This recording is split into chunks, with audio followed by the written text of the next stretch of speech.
Welcome back. मेरा नाम है शुएब शेख और मैं आप सभी का फीड वाले में एक बार फिर से स्वागत करता हूं। दोस्तों, आप में से बहुत से लोग कमेंट करके ये बोल रहे हैं कि केज कल्चर पे एक वीडियो बनाओ। एक्चुअली केज कल्चर पे मैंने ये वीडियो कुछ महीनों पहले ही बनाया था, पर किसी प्रॉब्लम की वजह से मैंने ये वीडियो डिलीट कर दिया था। आज मैं ये वीडियो फिर से डाल रहा हूँ ताकि आप लोगों को केज कल्चर के बारे में कुछ जानकारी मिले। आज तक हम लोगों ने डैम को बाहर से देखा होगा। बाहर की तरफ से ऐसा वाटरफॉल और बड़ी सी एक दीवार नज़र आती है।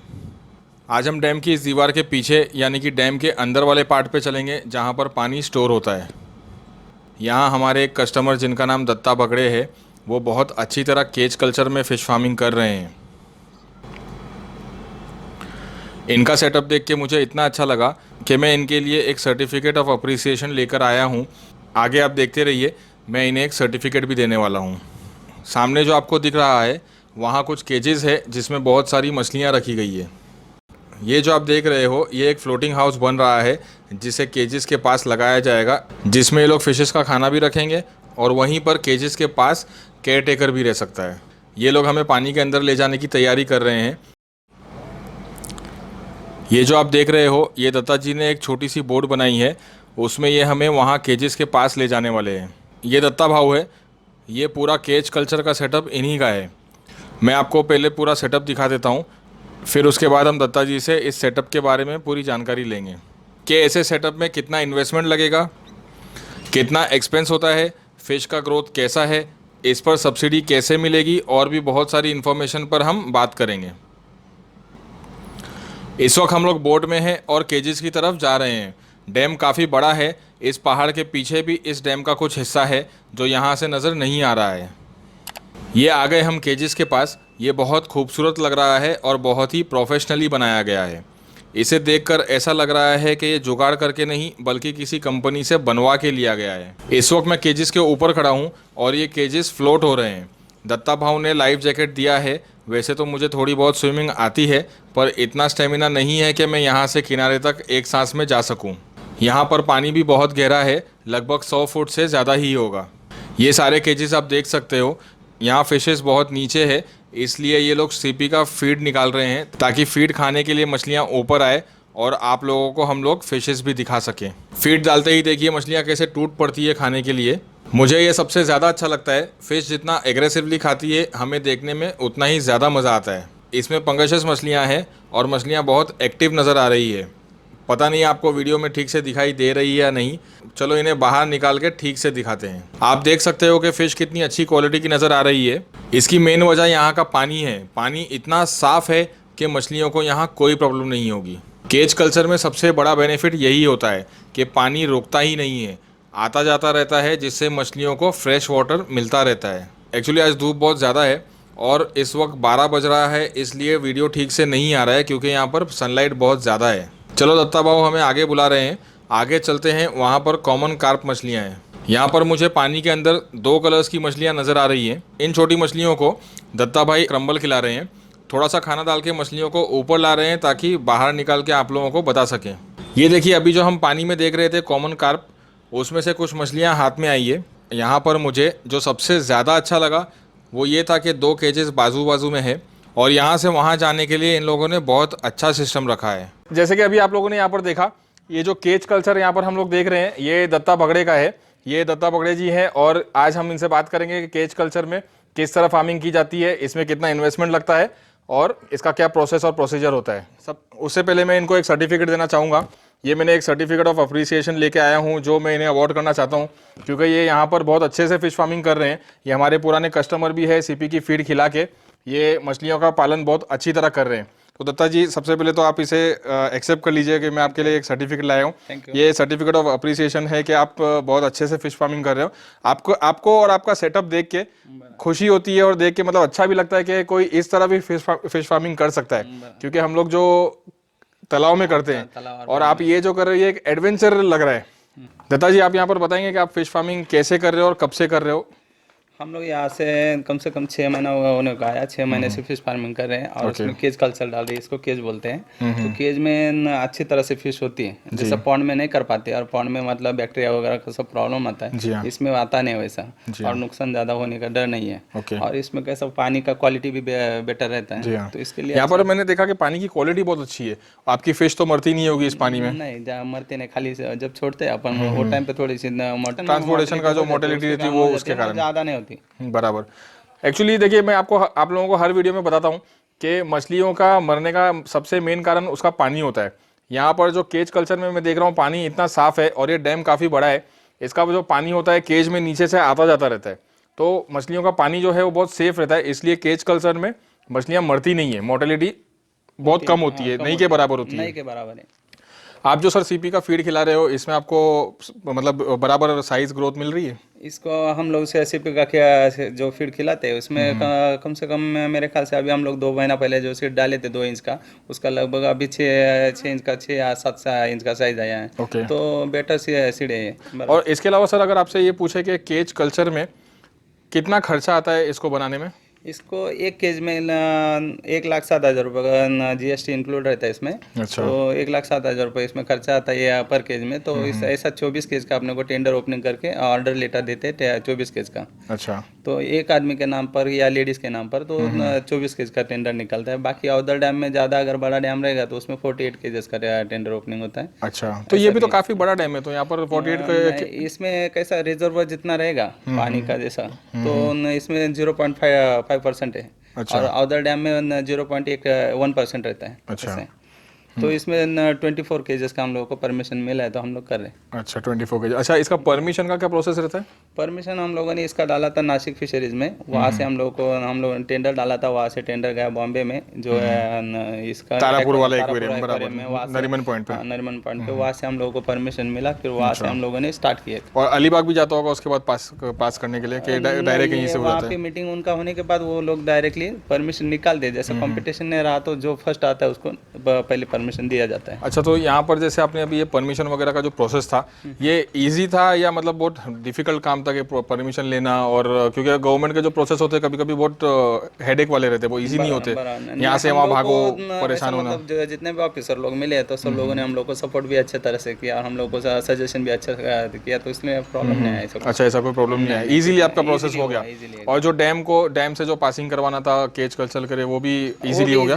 प्रॉब्लम नहीं आया। प्रॉब्लम नहीं आया।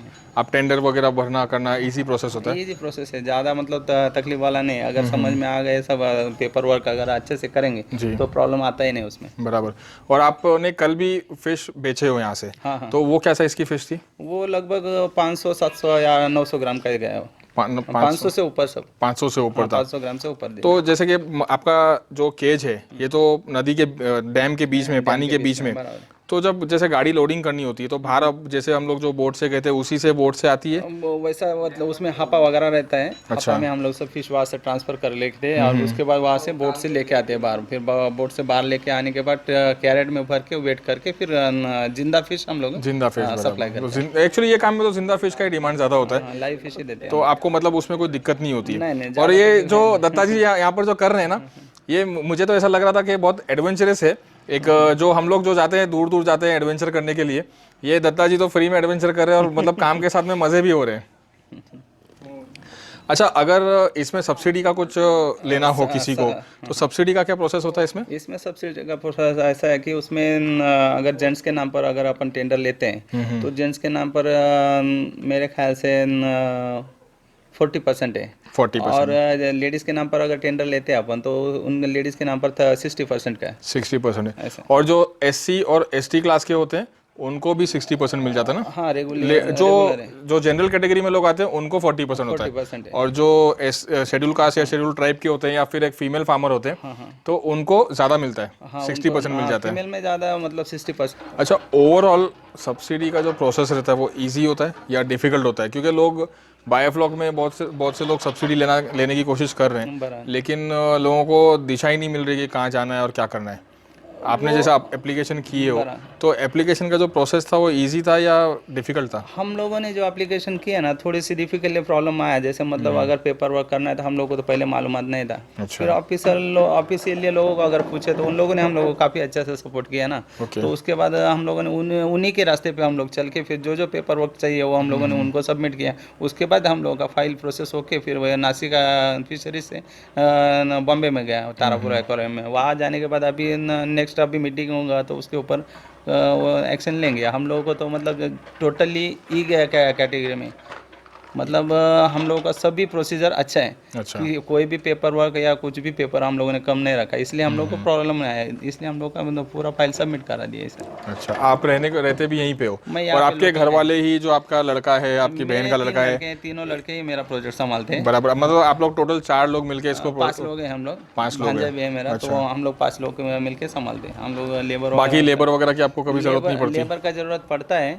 मगर जाली वगैरह साफ करना है, केजेस वगैरह साफ करना है, तो उस दिन लेबर का जरूरत पड़ता है, तो उस टाइम पे लेबर रखते हैं। अच्छा, बाकी ऐसा ज़्यादा कोई हार्ड काम नहीं है जिसकी वजह से आपको ज़्यादा आदमी लगना लगे?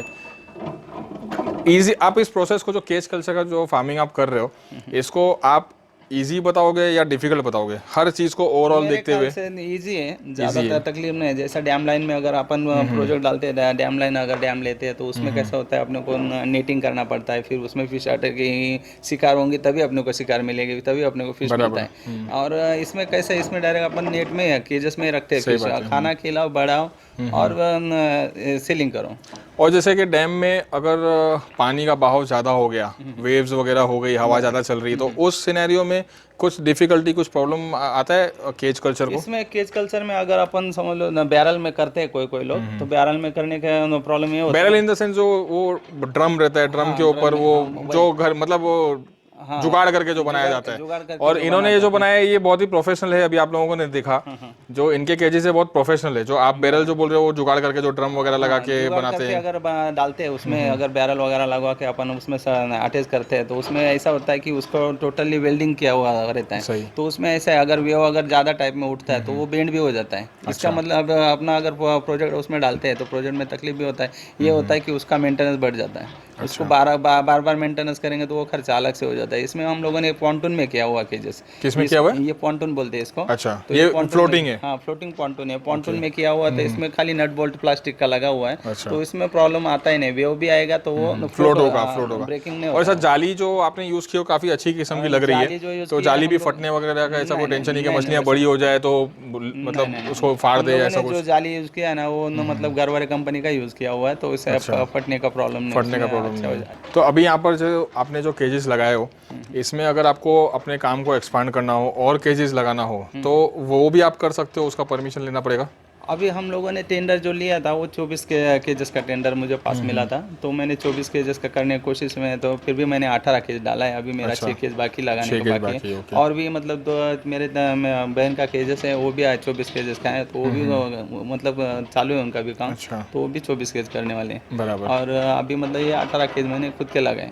और सर एक सवाल अगर आपको बुरा ना लगे तो मैं पूछना चाहूँगा कि आप हमारे पास आने से पहले, हमारी सीपी कंपनी का फीड खिलाने से पहले आप दूसरी कंपनी का फीड खिला रहे थे, तो आपको रिजल्ट में क्या मतलब डिफरेंस लगा दूसरी कंपनी में और हमारी सीपी कंपनी में? मैंने 2 टाइप का कंपनी का देखा था फीड लेके। तो पहले तो मैंने मतलब मुझे जो सजेशन किया, तो मैंने अच्छे कंपनी का सोच के मैंने लिया था फीड, तो उनके पास से लिया। फिर उसमें मुझे कुछ जितना एग्रेसिव मछली होती है अभी खाने में, तो उतना एग्रेसिव होती नहीं थी। मतलब वो जिसको डाला आराम से खाया, तो उसमें प्रोसेस भी लेती थी, ज़्यादा बढ़ती नहीं थी फर्स्ट। उसके बाद में मैंने और दूसरा कंपनी का यूज़ किया, मुझे और दूसरे सजेशन करवाया, तो मैंने देखा कि चलो अभी इसको फीड खिला के देखते हैं। तो उसमें भी मतलब मछली एक्टिव तो नहीं थी और बढ़ती भी नहीं थी।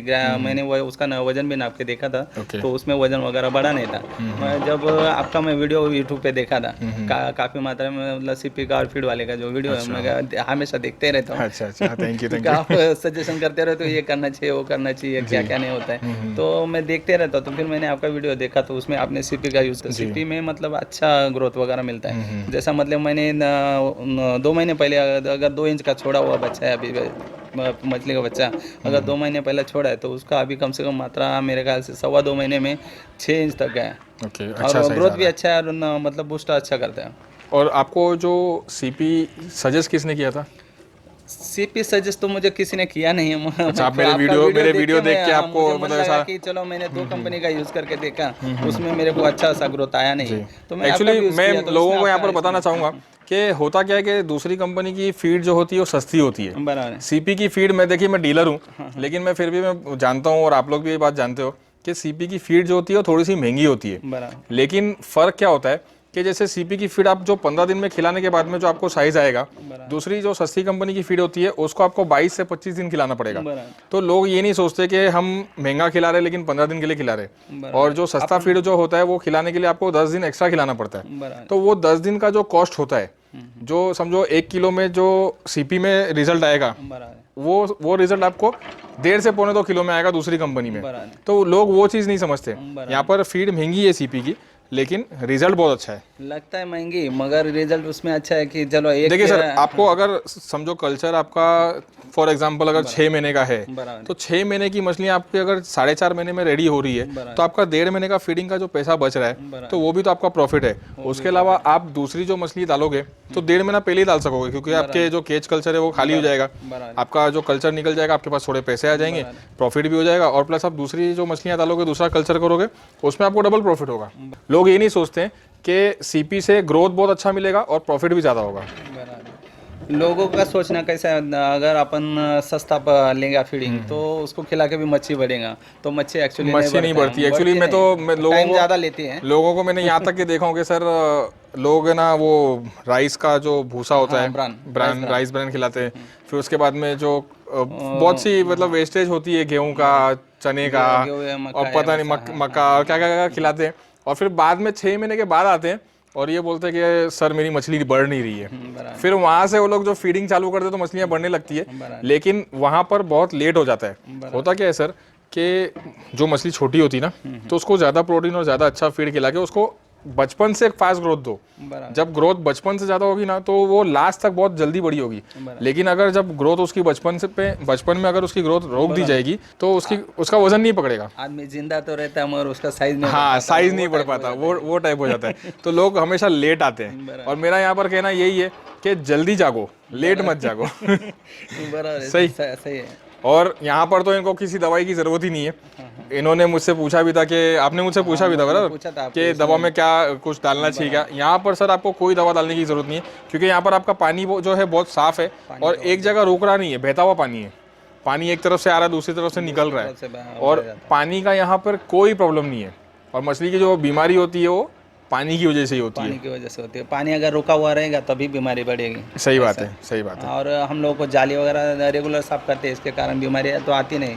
बहुत अच्छा लगा आज दत्ता जी आपका सेटअप देख के और आपसे बातचीत करके।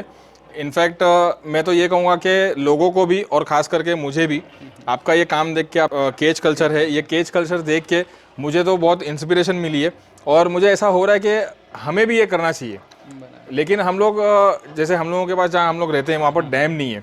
आप खुशकिस्मत भी हो कि खुशनसीब हो कि आपके पास आपके घर के बाजू में इतना अच्छा डैम है, और आप इस डैम की रखवाली भी करते हो, और प्लस एक आपकी फिश फार्मिंग भी हो जाती है। बहुत अच्छा लगा आपका सेटअप देख के, और उम्मीद करता हूँ कि आप लोग भी इससे इंस्पायर होंगे, और इंस्पायर होके आप लोग जहाँ पर भी रहते हो, किसी भी स्टेट में हो, तो फिश फार्मिंग करेंगे और अच्छे से करेंगे। Thank you.